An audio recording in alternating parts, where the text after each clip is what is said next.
안녕하십니까. 11월 10일 오전 방송 시작하도록 하겠습니다. 어제 저녁에 모두 뉴스들을 보셨을 것이라 생각이 듭니다.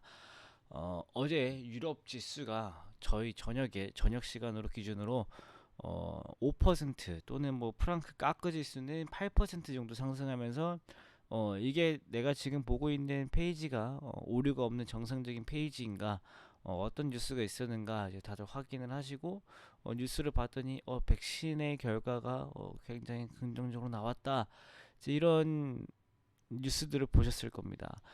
미국 시장도 이 백신에 대한 이슈를 적극 반영하면서 코로나 피해 업종인 항공, 여행주 이제 이런 곳들이 급등을 하고, 국채 금리와 유가 급등하고 금융주, 에너지 이런 업종들이 강세를 보였습니다.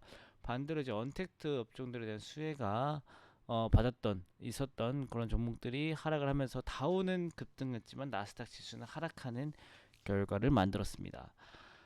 일단 이 업종에 대해서 지금 투자 종목을 고를 때 어떤 종목을 골라야 되는지는 이따가 거의 아침 방송 거의 끝날 때 다시 한번 말씀드릴게요.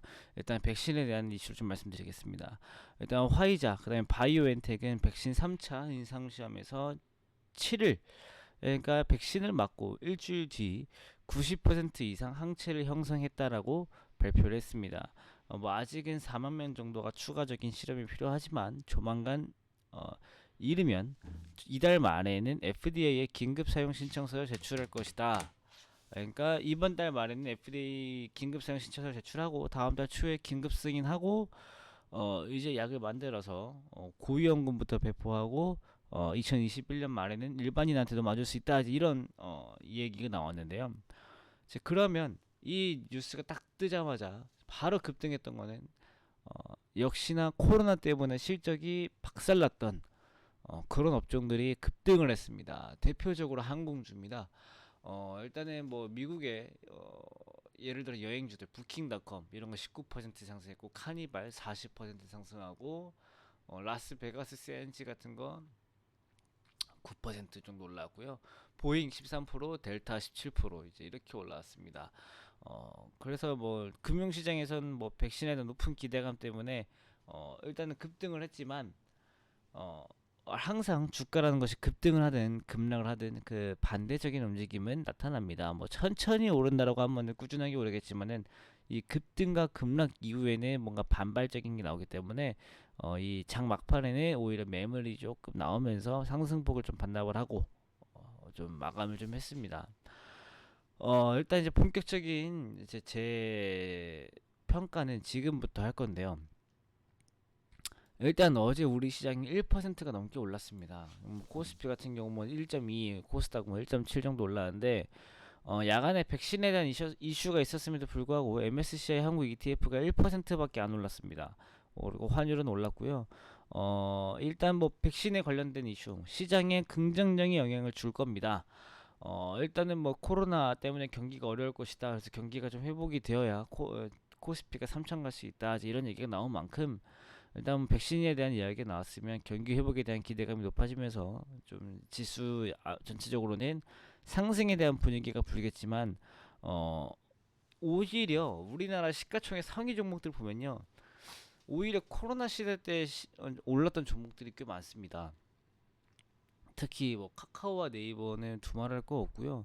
반도체 업종들도 오히려 언택트 시대 때문에 더 주목을 받았다라는 점이 생각보다 변수로 작용할 것으로 보입니다.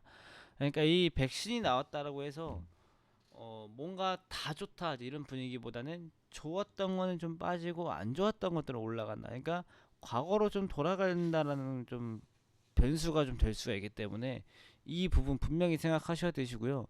제가 지금 이 백신에 대한 아주 긍정적인 뉴스가 나왔음에도 불구하고 제가 지금 이렇게 뭔가 안 좋게 말씀드리는 이유는 이 너무 좋다라는 것 때문에 여러분들의 기대감이 지금 너무 높아지는 거랑, 그 다음에 시장에 대해서 흥분하는 것을 막기 위해서 말씀드리는 거예요. 일단 오늘 하루 정도는 일부 뭐 업종들 같은 경우는 급등이 나타날 수 있습니다. 특히 뭐 항공주들, 뭐 대한항공이나 뭐 아시아나항공, 뭐 아시아나항공은 감자 이슈가 있지만, 일단 뭐 단발적으로 급등에 대한 이슈가 좀 나타날 수 있었어 가지고 제가 봤을 때는 뭐라 해야 될까요? 오히려 이 언택트 업종들이 지금 시가총액 상위에 많이 몰려있기 때문에 이런 것들 좀 빠질 수 있을 것 같아요. 그래서 저는 제 생각은 뭐냐면은 오히려 이 언택트 업종들이 오늘 분명히 매물들이 많이 나올 텐데 사고 싶었던 언택트 종목이 있으면 오늘이나 뭐 내일 정도까지 시장을 지켜보고 매수를 하면 되지 않을까 좀 생각이 좀 듭니다. 그래서 그렇기 때문에 왜냐하면은 백신 2021년 말쯤 돼야 일반 사람들이 다 맞고요. 2021년 말이면 지금부터 1년 이상이 되는 시차가 발생합니다. 그래서 일단은 뭐 진짜로 기업 실적들이 좋아지고 뭐 하는 데에는 있을 거, 잘 좀 거리가 좀 있을 거고 지금 오히려 실적이나 이런 것들이 좋은 건 언택트들이 좋거든요. 그래서 혹시 언택트 업종들이 좀 하락이 나오면 이번에 매수 기회를 삼고 그다음 오히려 컨택트 종목들 내가 가진 종목들 중에서 이 코로나 피해 업종들이 이번에 상승한다라고 하면은 매도의 기회를 잡는 이런 반대의 좀 포지션을 좀 잡을 필요가 분명히 있어가지고요. 오히려 지금부터 오히려 더 언택트 업종들 빠져라 빠져라 기다리면서 언택트 업종들 매수할 수 있는 기회를 잡는 것이 훨씬 더 오늘 시장에 대응이 좋고 오늘 급등하는 거 쫓아가면은 제가 봤을 때는 물릴 가능성이 굉장히 높습니다. 그래서 그 부분 참고하셔가지고 보시면 좋을 것 같고요. 일단은 뭐 오늘 시장 상황을 좀 지켜보고 오후에 또 다시 한번 정리 좀 해야 될 것 같으니까 일단 제가 오늘 또 시장 확인하고 이따 오후 때 말씀드릴게요. 오늘 하루도 화이팅 하시고요. 이따 오후 때 뵙겠습니다. 감사합니다.